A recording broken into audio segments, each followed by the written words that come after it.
Halo teman-teman, saya seorang pembicara kenamaan dunia yang lebih dikenal dengan sebutan anak kesayangan Tuhan. Hari ini saya akan berbicara tentang merokok. Mengapa orang merokok? Apa yang mendorong mereka untuk mulai merokok? Apa saja akibat yang kurang diketahui? Bagaimana kita bisa bersama-sama membantu dunia hanya dengan upaya kecil yang akan membawa perubahan besar? Saya akan berbagi perjalanan saya juga. Hal pertama untuk membantu perokok adalah memahami mereka secara menyeluruh. Apa yang mendorong mereka untuk memulainya, membuat mereka terus merokok dan membuat mereka kecanduan. Hanya dengan memahami mereka kita bisa membantu mereka. Mereka juga manusia, dengan bakat luar biasa dan hanya membutuhkan sedikit dukungan, dengan cara yang benar. Orang-orang mulai dengan sukarela atau tidak, rasa ingin tahu, stres, tidak ingin menjadi aneh, dengan sengaja menyakiti atau menyenangkan seseorang, menantang atau berani, untuk pamer atau terlihat keren.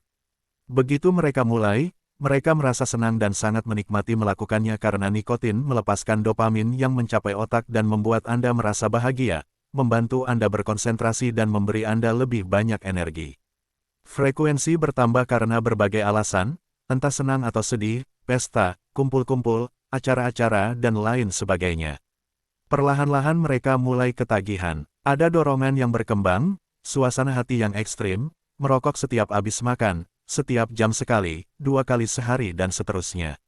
Setiap perokok tahu dari dalam bahwa hal ini akan membahayakan, baik itu 1 isapan atau 1 bungkus sehari, namun mereka tidak dapat berhenti atau hanya tidak ingin berhenti. Beberapa fakta singkat, di setiap bungkusnya tercetak merokok membunuh.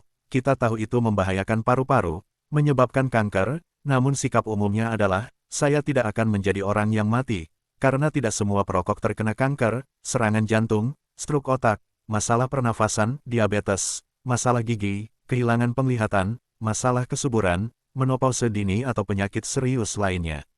Mereka merasa saya akan beruntung tetapi mereka salah. Sudah waktunya untuk menyadari, setiap kali kita merokok, bahan kimia berbahaya masuk ke paru-paru kita dan menyebar ke seluruh tubuh kita.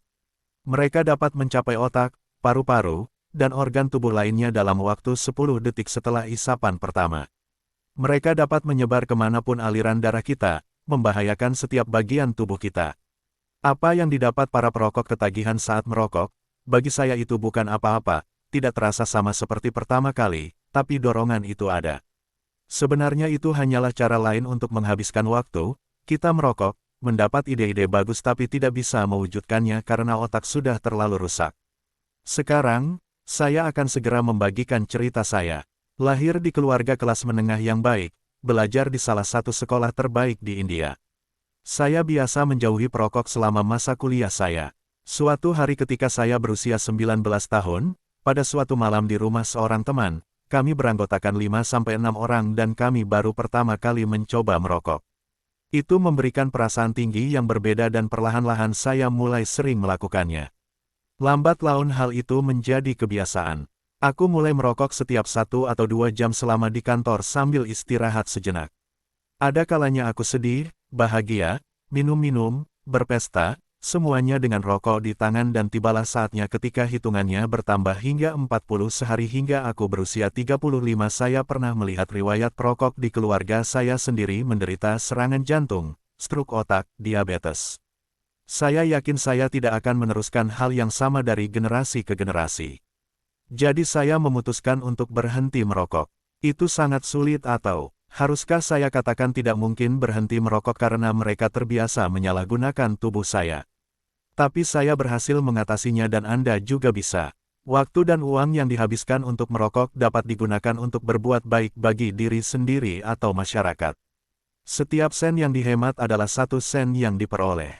Penghasilannya luar biasa tetapi pengeluaran dengan bijak tidak ada tandingannya. Waktu yang terbuang setiap kali merokok dapat digunakan untuk berpikir lebih banyak dan mengeksekusi pemikiran Anda. Apa yang kamu tabur, itulah yang akan kamu tuai. Berbuat baiklah, kamu akan menjadi lebih baik lagi. Menarik energi positif dan getaran positif. Bahkan jika Anda seorang jutawan, merokok itu mudah untuk dijangkau, tapi, Anda mengurangi anugerah terbesar dari Tuhan, hidup Anda, bahkan jika Anda semuanya, cobalah menjalani beberapa menit, beberapa jam, beberapa hari atau tahun ekstra itu dengan mengatakan tidak untuk tembakau. Pertama, bagaimana cara berhenti? dengarkan anak dalam diri Anda yang tercekik oleh asap, rasakan senyuman pada setiap orang yang Anda cintai begitu mereka tahu Anda telah berhenti merokok, hemat uang Anda, jadikan tubuh dan pikiran Anda sehat kembali dengan berhenti, selamatkan hidup Anda, maaf telah menyusahkan orang yang bukan perokok karena membuat mereka menghirup asap Anda, selamatkan diri Anda sendiri, selamatkan orang lain, bangun kehidupan yang lebih baik untuk orang yang Anda cintai. Merokok bisa digantikan dengan permen karet, teh kopi, coklat, jus lemon dan buah-buahan mentah atau apapun yang Anda tahu sehat dan tidak membahayakan. Setelah berhenti, saya menyadari, selama bertahun-tahun dengan uang yang saya keluarkan, saya bisa saja membeli Rolls-Royce Phantom.